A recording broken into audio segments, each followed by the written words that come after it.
তোমরা কি জানো আল্লাহ যেই নারীকে পছন্দ করেন তার 5টি কথা শোনেন না, তাকে বিপদ আপদ দিয়ে ভরে রাখে।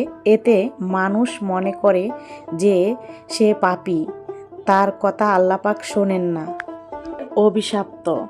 আল্লাহ পাক কিন্তু যাকে পছন্দ করেন তাকেই বিপদ দিয়ে থাকেন, তার প্রতি সে সন্তুষ্ট। এই জন্য তার যে কোনো দোয়া, যে কোনো আমল সাথে সাথে কবুল করে নেন না। ভালোবাসার পছন্দের মানুষকে কেড়ে নেয় এবং যাদেরকে সে উপকার করে, ভালো রাখে, কিন্তু তারাই দিন শেষে তাকে অপবাদ দেয়। আপন মানুষগুলো তাকে কষ্ট দেন। এরকম বিভিন্নভাবে আল্লাহ পাক তার উপর পরীক্ষা নেন এবং সে ধৈর্য ধরে আল্লাহর কাছে চাইতে থাকেন এবং সে আল্লাহ পাকের ওপর ভরসা রাখে, যেন সে ধারণ করে আল্লাহর কাছেই সমস্ত বিচার দিয়ে থাকেন। কারণ যা কিছু আল্লাহ পাক করেন তার ভালোর জন্যই করে।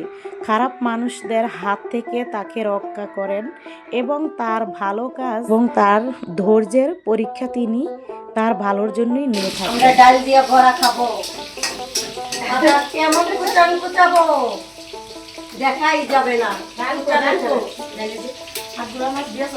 এই যে ডাল এখন করবো। মায়ের দামে আইছে, এখন আমরা মাছ মাংস কিছু খাইতে পারবো না, গরিব মানুষ। এর লেগে এই মাছরা বেগুনটা মুড়ে দি কেন দেখাও। গরিব মানুষেরা জামাই এলে এই যে কি জানো এটা কাতলা মাছ রান্না খাওয়ায়, এই যে শুটকি লোটা শুটকি রান্না খাওয়ায়। তারপরে এই যে কি জানো এই যে কলার ভর্তা, তারপরে লোক কাসকি মাছ, এই যে কাসকি মাছ রান্না করবো। তারপরে এসে লোটা শুটকির ভর্তা, আবার লোটা শুটকি রান্না, তারপর বেগুন ভর্তা, তারপরে ভেন্ডি ভর্তা, হ্যাঁ আবার সিমের ভর্তা, ও আবার সিম ভর্তা কড়াইটা পুড়ে গেছে। থানকুনি পাতা দিয়ে বড়া। আমি আছিও খাচ্ছি এই লোকের আমি আবার দেখা দিচ্ছি। এই যে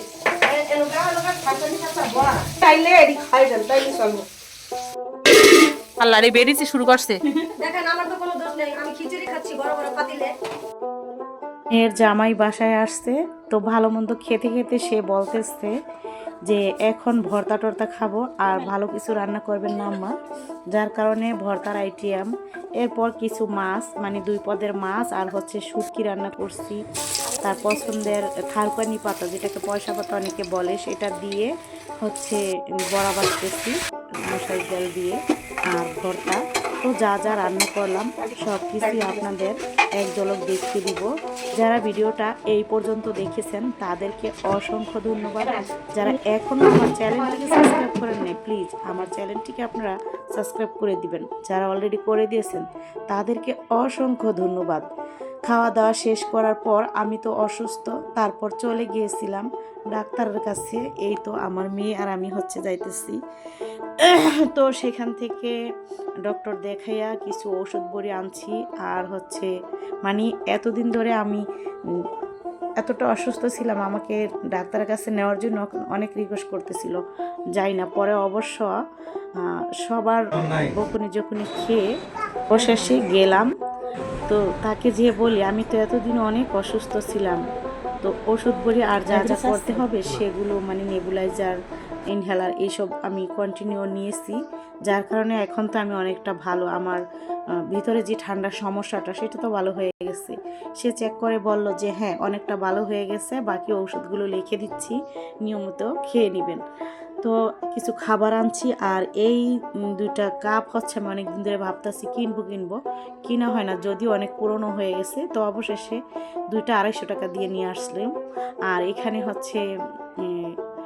পরোটা, তারপর বার্গার, এসব আর কি নিয়ে আসলাম। বাসায় মেহমান আসছিল, তো বিকেলে তো রেসিপি তৈরি করতে পারিনি, যার কারণে কিনে নিয়ে আসলাম। ভিডিওটি কেমন লাগলো অবশ্যই জানাবেন। সবাই ভালো থাকবেন। আল্লাহ হাফিজ।